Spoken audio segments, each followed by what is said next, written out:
L'invité de la semaine avec Cédric Vernet sur Blues Café Radio. Bonjour à tous. Aujourd'hui, mon invité de la semaine vous emmène en voyage dans une ville des États-Unis où le métissage musical est à son paroxysme. Bienvenue à New Orleans.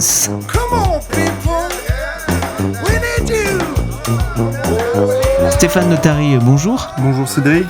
Tu es chanteur et batteur du groupe The Yelbows qui a sorti il y a quelques semaines son deuxième album, Arrête ton cinéma.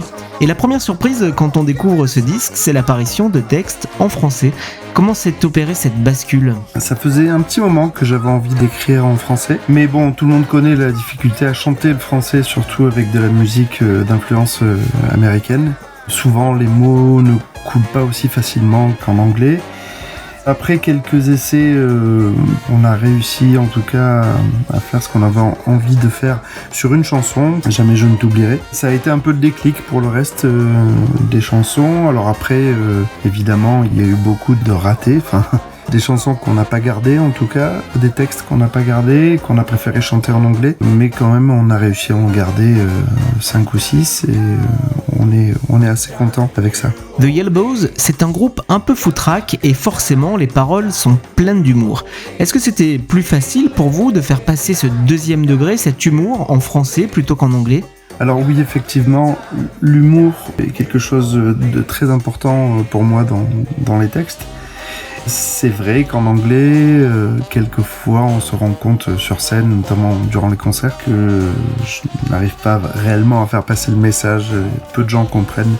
Alors là c'est plus facile, c'est vrai qu'on voit les visages s'éclairer un peu plus quand on chante en français. On arrive à atteindre les gens plus facilement, c'est vrai. On dit souvent de moi que je ne vaux pas le coup, qu'après une certaine heure je ne tiens plus debout. C'est qu'à 6h du soir, entre chien et loup, je te vois partout. L'instrumentation du groupe est forcément originale. On y entend du washboard, du sous-bassophone ou du banjo. Comment s'est faite la composition du groupe ? Nous nous connaissons depuis plus de 20 ans, tous les quatre. Quand on a monté cette formation, j'avais déjà joué auparavant Alexis au souba et Thibaut au banjo dans diverses formations de Jazz New Orleans.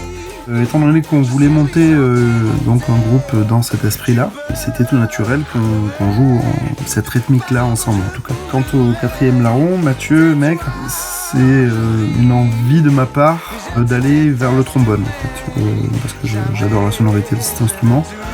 On s'est posé la question s'il fallait prendre plutôt une trompette ou plutôt une clarinette.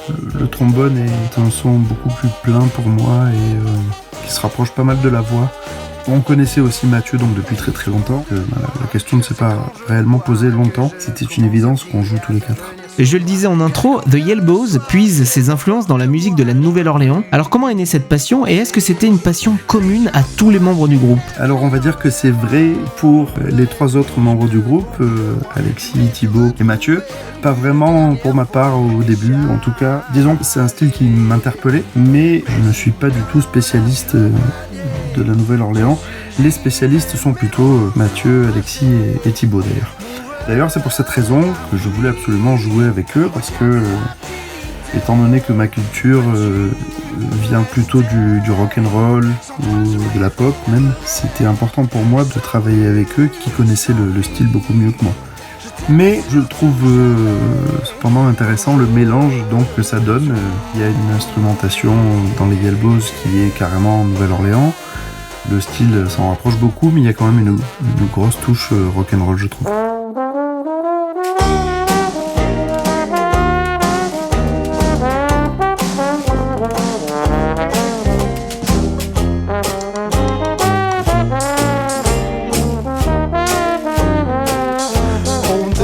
Les chansons sont la plupart du temps créditées par l'ensemble des musiciens. Est-ce que The Yelbows, c'est avant tout un travail d'équipe ? Oui, tout à fait.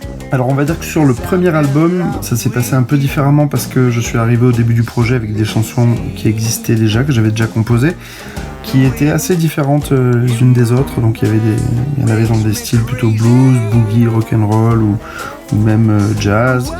C'est grâce donc à Mathieu, Thibaut et Alexis qu'on a réussi à rendre le tout homogène et à donner ce style donc de la Nouvelle-Orléans propre aux Yelbows. Ensuite, sur le deuxième album, c'était une réelle volonté de nous quatre de travailler dès le début des compositions ensemble. Donc on s'est fixé des séances de travail. On arrivait chacun avec des idées, puis qu'on développait ensemble. Et on a travaillé pendant 1 an comme ça.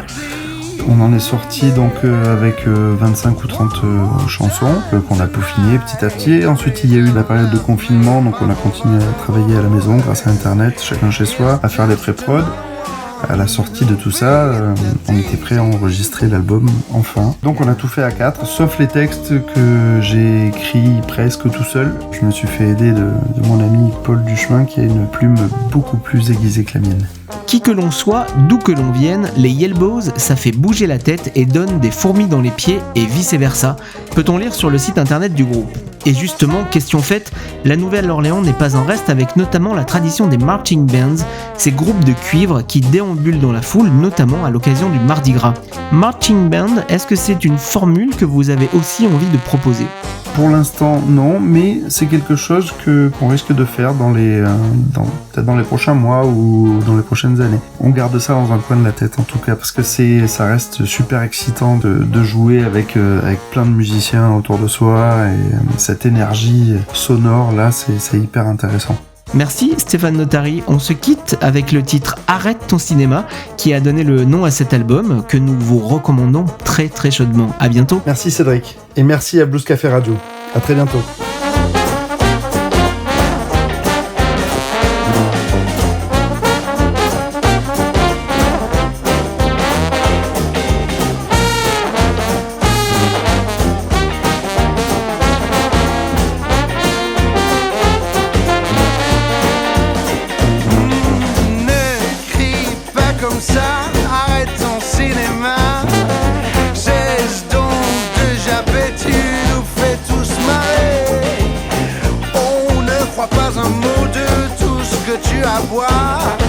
On sait très bien que les chiens ne font pas des chats.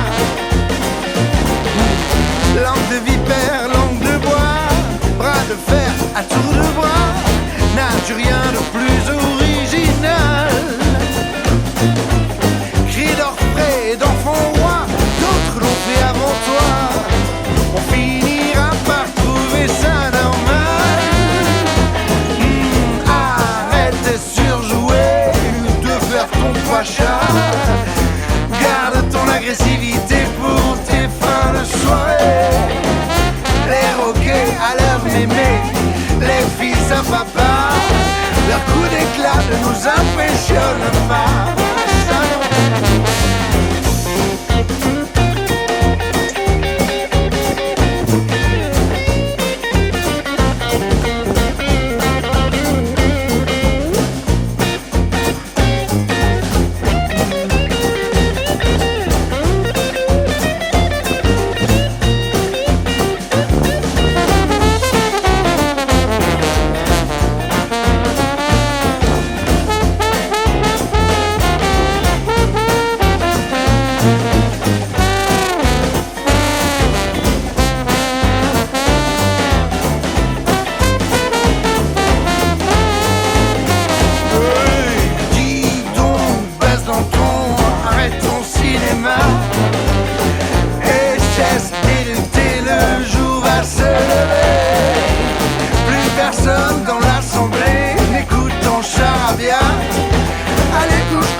Stéphane Notary du groupe The Yelbows était notre invité cette semaine sur Blues Café Radio. Pour réécouter les podcasts de cette séquence, rendez-vous sur le www.bluescaferadio.com.